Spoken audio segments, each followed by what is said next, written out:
Good morning guys, magluluto tayo ng chicken afritada guys. So dito meron na akong oil at saka butter guys. So lagay ko na ang bawang.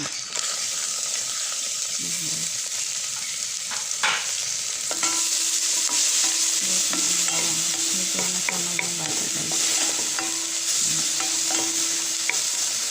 Tapos isunod ko na ang sibuyas.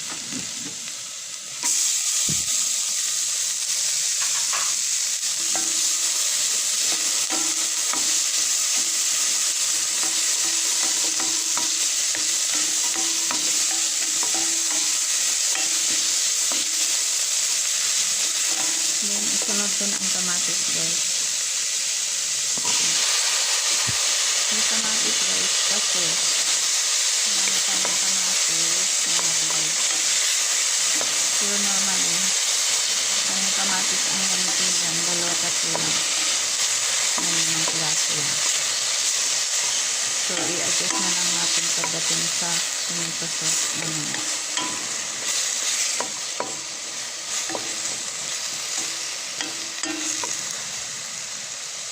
Takpan lang natin sandali guys. Takpan lang natin sandali para malusaw ang kamatis.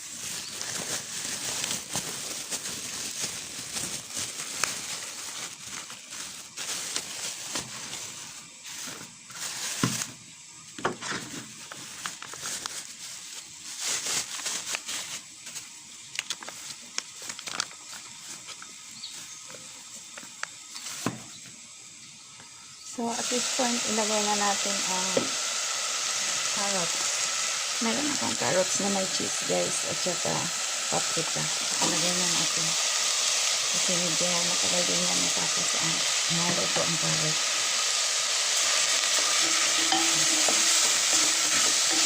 Ang chicken kasi natin, guys, naka-pre-cook na ng konti. Kasi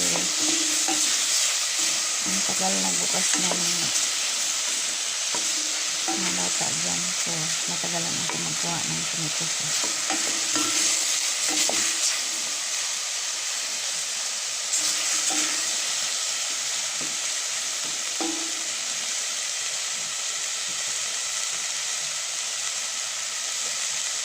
So, ilagay na natin ang chicken guys. Para sabay-sabay na silang maluto. Pre-cook na itong chicken ko guys. Kasi ayaw kong magtagal naman tayo magawa ng video. Afritada lang naman ito.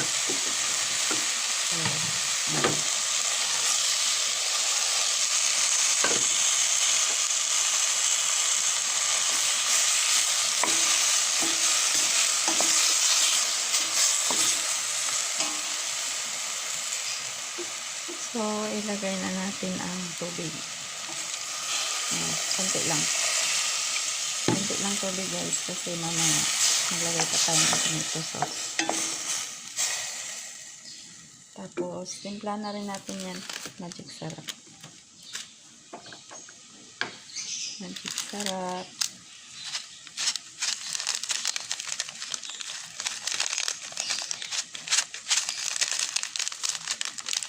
Saka paminta.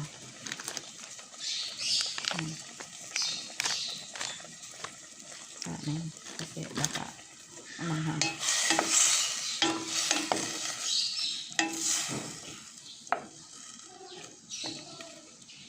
So, antayin lang natin konti guys. Takpan muna natin.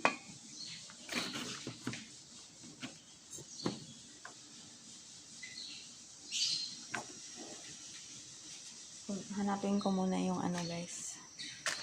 Paminta. Wala dito. Yung guys, yung ano pala, carrots. Nakalimutan natin. Ay, carrots, patatas. Sabay na rin din. Kasi medyo matagal naman yung haluto eh. Sabay na rin natin.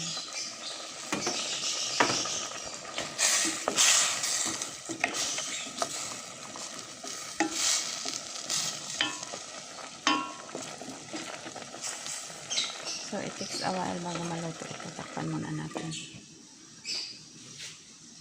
Hinaan ko ang apoy guys kasi Pag lumampas ang apoy sa puwit ng kaldero, lalong matagal maluto. So, dapat steady lang yan siya, pointing sa puwit ng kaldero. So, hanapin ko yung paminta guys. Baka naiwan dito sa bag.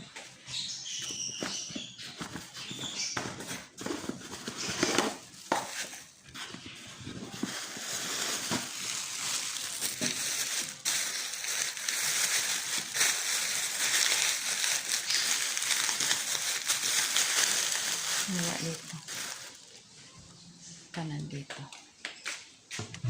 Or hindi ko nadala siguro.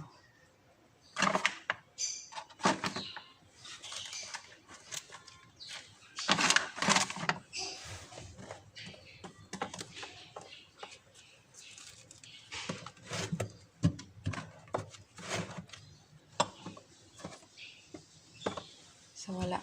Baka nasa loob ang paminta. So omit na lang muna natin ang paminta guys. For now. Malamang naiwan ko yun sa kabilang bahay ang paminta. Nangangapit bahay lang kasi ako dito sa sister ko. So meron siguro silang paminta sa loob pero ayoko nang pumunta doon guys. So skip na lang muna natin ang paminta for now. Pero dapat talaga may paminta guys para mabango. Magdagdag ngayon ng paminta. Pamintang dahon. Yung laurel ba guys ang tawag dyan. So at this point pwede na natin ilagay ang tomato sauce. Tansyahin nyo lang guys kung gaano kadaming tomato sauce ang lagay na.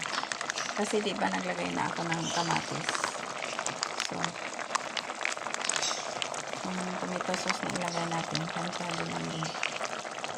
Parang pampakulay naman.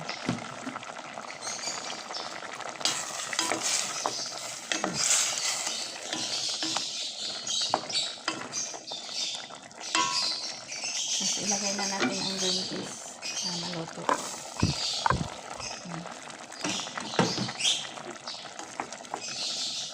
Kasi ano to frozen green peas na raw.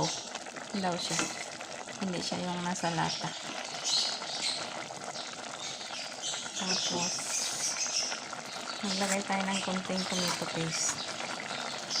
Konti lang. Siguro mga 1 tablespoon or 2.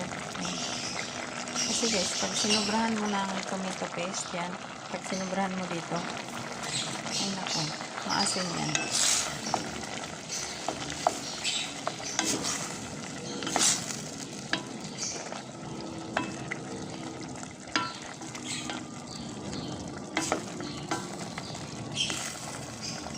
So, palagay ko,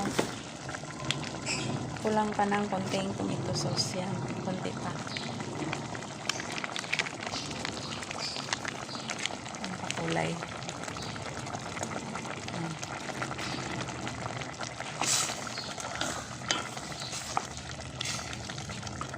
So, takpan muna natin guys.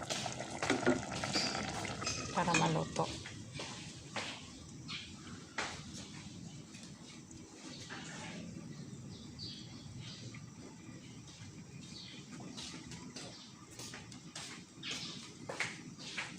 So, at this point, pwede na ilagay ang bell pepper para maluto siya. Na ba may paminta day Kirin? Dahon? Wala no?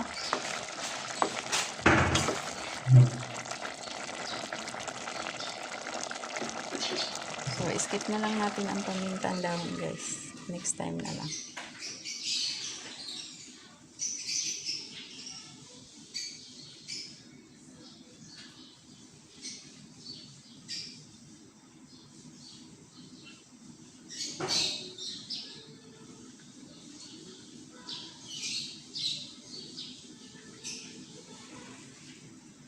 Meron pala guys. Meron pala. Thank you, Nay. Salamat. So, makalagay tayo kasi meron. Isang dahon lang kailangan guys. Kasi overpower naman pag marami. So, meron guys. Nakahingi tayo kay Karen. Yan, si Karen. Magaling magluto yung si Karen. Yan ang tagaluto dito. Ako guys, nangangapit bahay lang. Kasi mas maluwag tong kusina nila kaysa dun sa amin. So, takpan muna natin guys.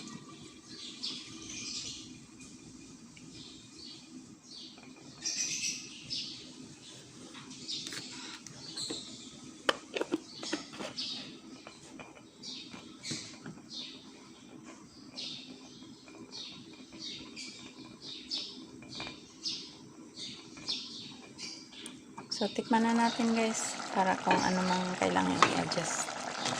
I-adjust na.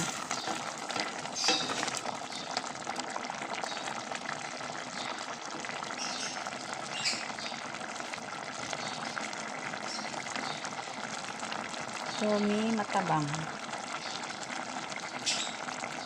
Pero, ang gusto nila dito matabang.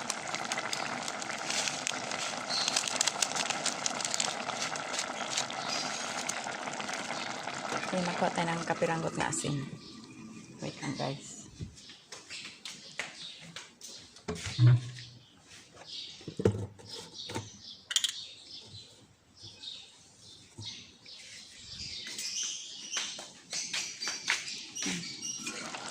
Kapiranggot na asin lang. Kasi ayaw ni kuya ng ano. Ayaw ng bayaw ko na maalat. So, tikman natin guys. Kasi luto na siya. Luto na.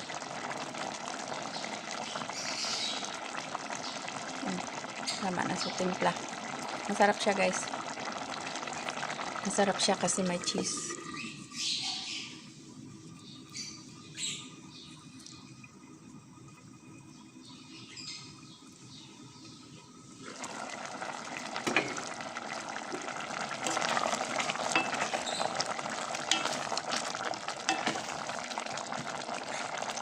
So, patayin na natin ang apoy guys kasi baka malusaw naman yung gulay. Luto na eh. Thank you so much guys for watching.